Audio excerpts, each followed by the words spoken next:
Late 1960s, Northern California.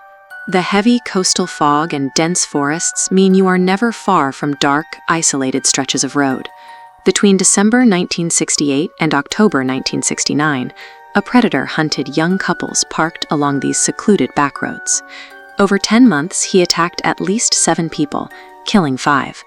The 2 survivors who lived through the attacks gave police a description: a stocky man who sometimes approached their vehicles wearing a handmade, executioner-style hood.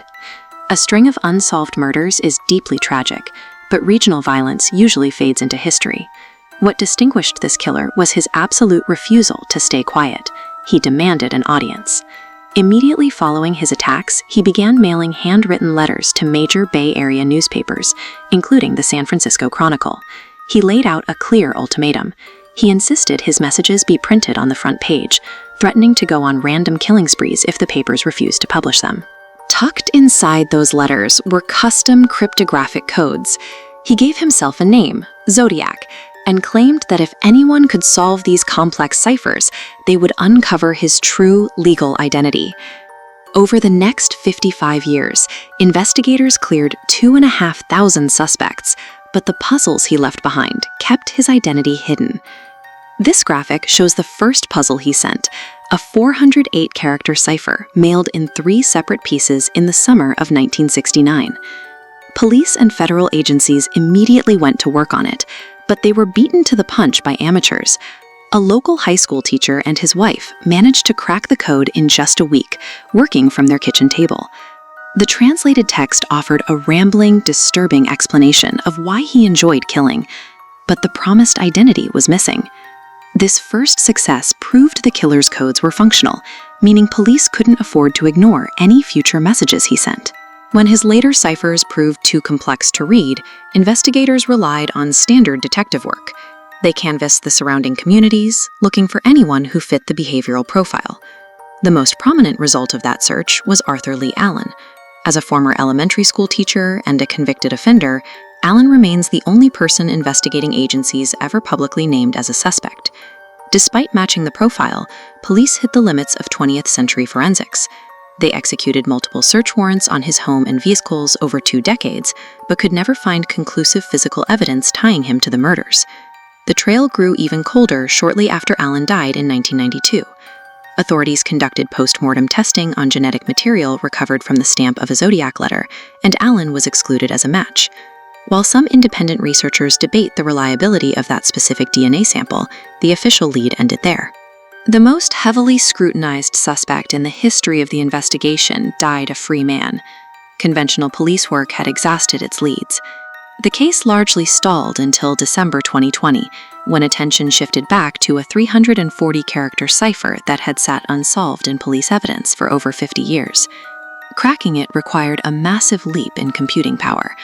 An international team, including an American programmer, an Australian mathematician, and a Belgian software developer, ran hundreds of thousands of combinations through specialized cryptographic software. They successfully broke the code, but the result was familiar. The message was another psychological taunt directed at the police. Once again, it contained no name.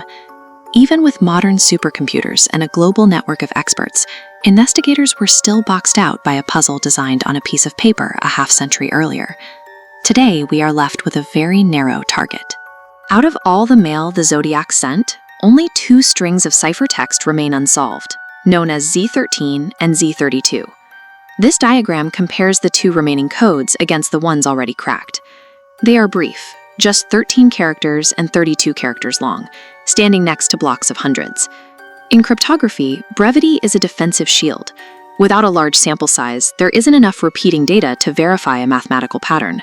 A code this short can yield thousands of grammatically correct solutions, which makes it nearly impossible to definitively crack.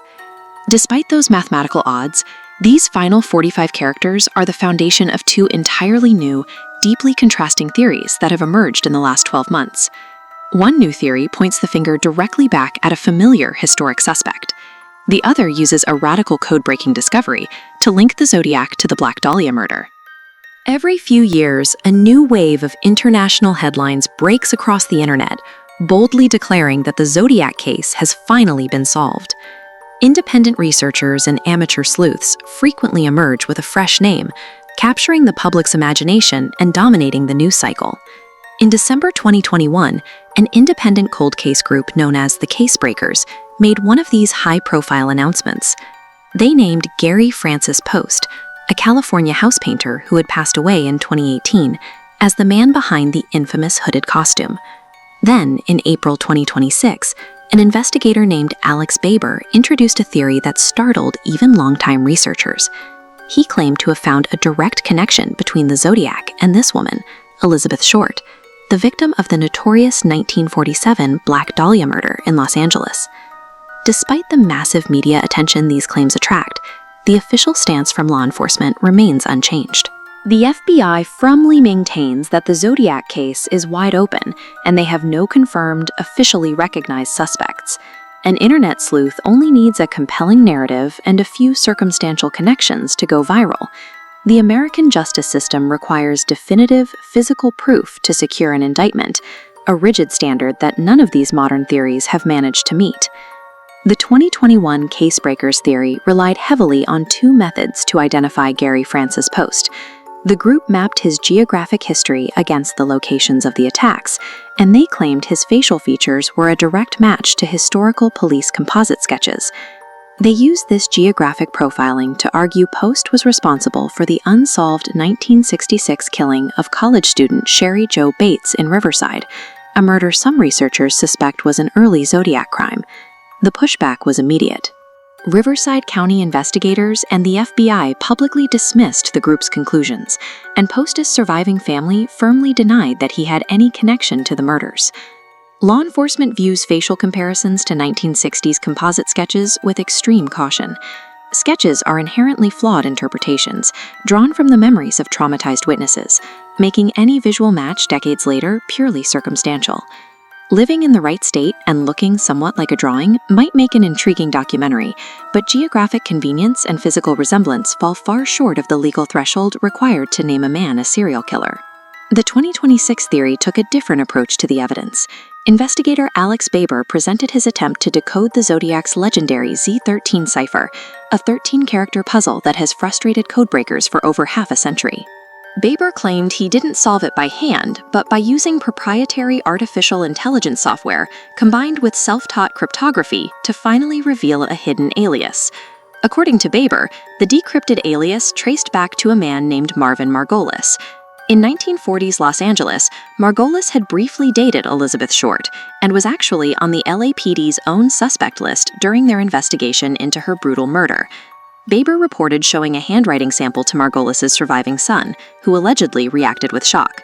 However, the son quickly stepped forward to publicly and firmly reject the accusation, stating he does not believe his father was involved in either crime.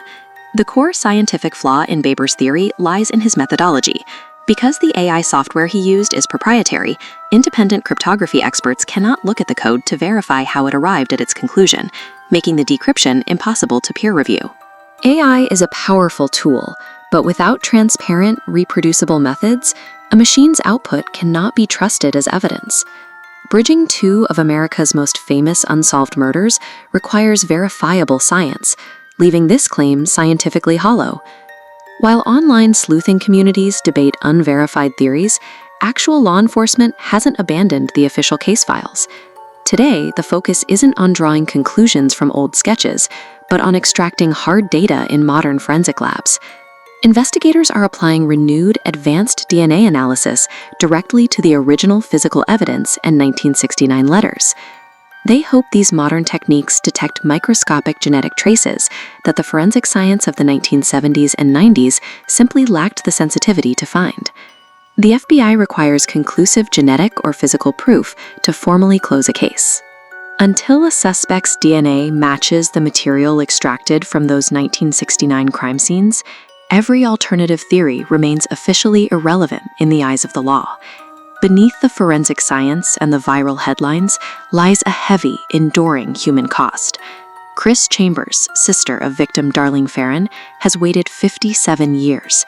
It is an answer her parents spent their entire lives searching for, but never lived to hear.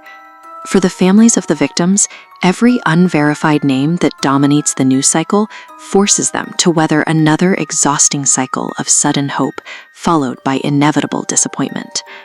The killer sent dozens of letters mocking the police because his primary obsession was to be known and feared by name.